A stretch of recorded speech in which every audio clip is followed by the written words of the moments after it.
maka Allah bukakan dunia bagi mereka.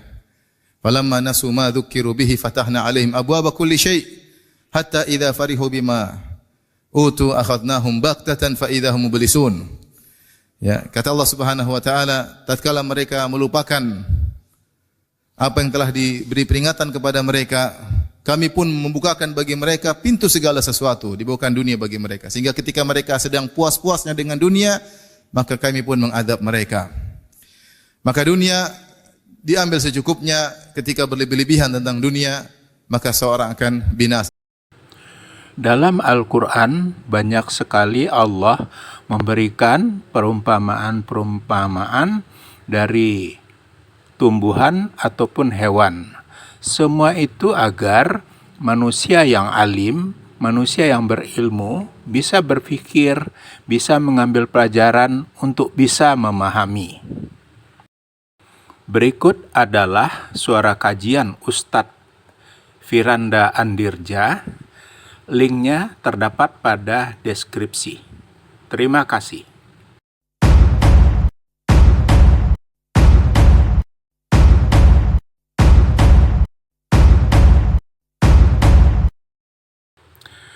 Assalamualaikum warahmatullahi wabarakatuh. Penonton yang dirahmati Allah, bagaimana pendapat Anda dengan tema kajian kali ini? Bermanfaatkah? Berikan pendapat Anda di kolom komentar di bawah. Semoga Allah memberkahi kita semua. Amin. Jangan lupa klik like, subscribe, dan lonceng ya. Terima kasih. Sungguhnya di antara metode Allah dalam menjelaskan ayat-ayatnya kepada manusia adalah dengan dharbul amsal, dengan memberikan perumpamaan-perumpamaan. Allah mengatakan, wa tilkal amsalu nadribuha linnas.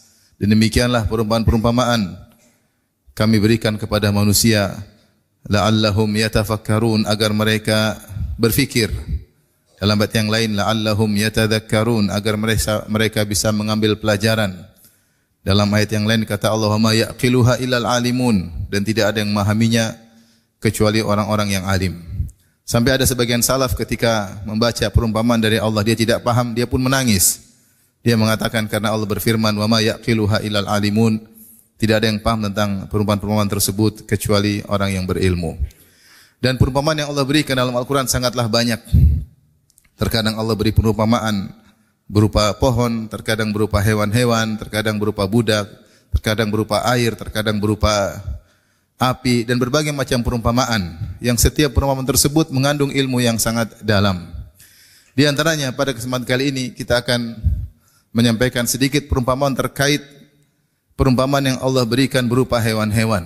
Allah berfirman, innallaha la yastahi ay yadriba mathalan ma ba'udatan fama fawqaha fa ammal ladzina amanu faya'lamuna annahu al-haqqu min rabbihim wa ammal ladzina kafaru fayaquluna madza arada Allahu bihadza mathala yudhillu bihi katsira wa yahdi bihi katsira wa ma yudhillu bihi ilal fasiqin. Kata Allah Subhanahu wa taala, sungguhnya Allah tidak malu untuk membuat perumpamaan berupa seekor nyamuk, bahkan yang lebih daripada itu.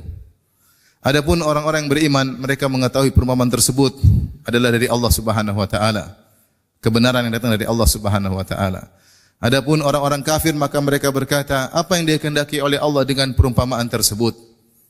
Dengan perumpamaan tersebut Allah menyesatkan sebagian orang dan Allah memberi hidayah kepada banyak orang. Dan tidaklah Allah sesatkan kecuali orang-orang yang fasik. Ketika Allah beri perumpamaan, maka orang-orang kafir mengejek. Kata mereka, apa maksud perumpamaan tersebut? Terkadang Allah beri perumpamaan berupa nyamuk, terkadang Allah sebutkan tentang lalat, terkadang Allah sebutkan tentang al-ankabut, yaitu laba-laba, dan terkadang Allah sebut tentang anjing.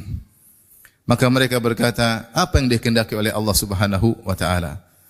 Allah mengatakan, innallaha la yastahi, Allah tidak malu, tidak segan untuk membuat perumpamaan tersebut, karena di balik perumpamaan tersebut ada hikmah-hikmah yang luar biasa.